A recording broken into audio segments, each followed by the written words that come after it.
to develop a capability. I'm not so much interested in the structural organization because we're always focusing very much on who's reporting to who. But how do you go about actually building up a team that can actually help you doing this? So I think that's one of the tasks I would think about. Okay. Yeah. Super. Is that helpful? Yes. I think that's very insightful. Yeah.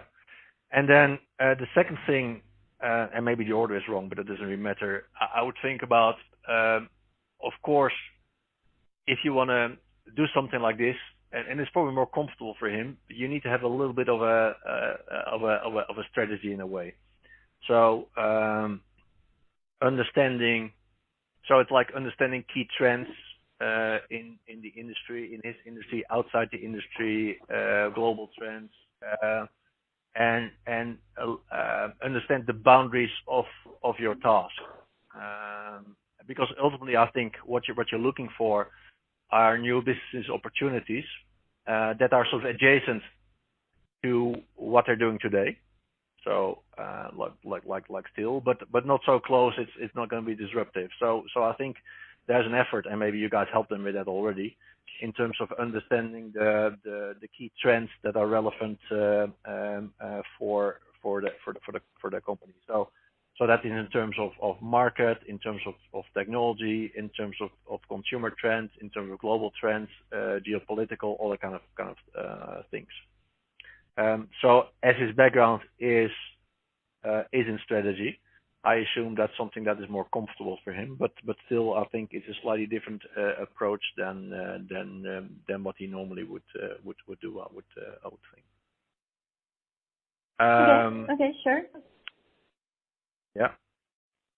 So those are two things.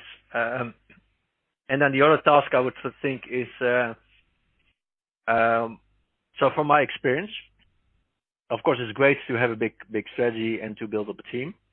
But I would say you need to sort of build like a staircase, but really do it in an agile approach. So to build, so there is an effort around creating, let's say, executive support for what he's gonna do.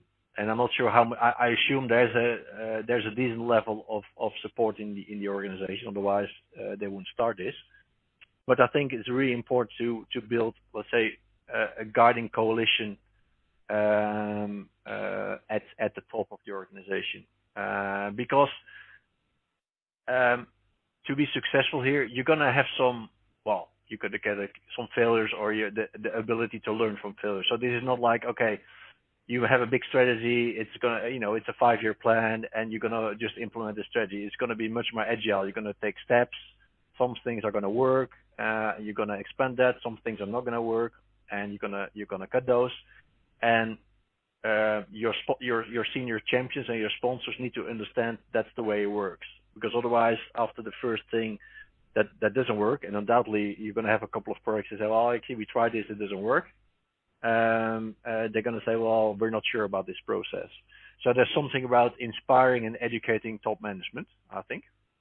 And the way to do that, I think, is around, well, part of the way to do that, it's about, setting up some sort of structure, communication structure, or I call it like a thought leadership forum, but I would need to know a little bit more about the organization. That's one thing. But the other thing, probably even more important, is actually pick what I would call some early wins or low-hanging fruit, or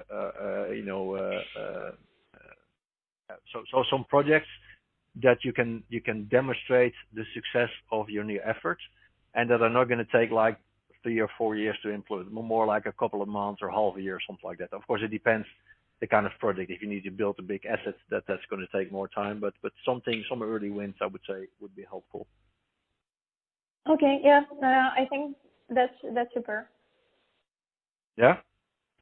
So I mean, do you think we need any more tests, or are these the core three? Like, what about execution? So you've mentioned that execution, going from strategy to implementation, is very important. Shall we put something about that? Yeah, we can do that. You could also see it as part of the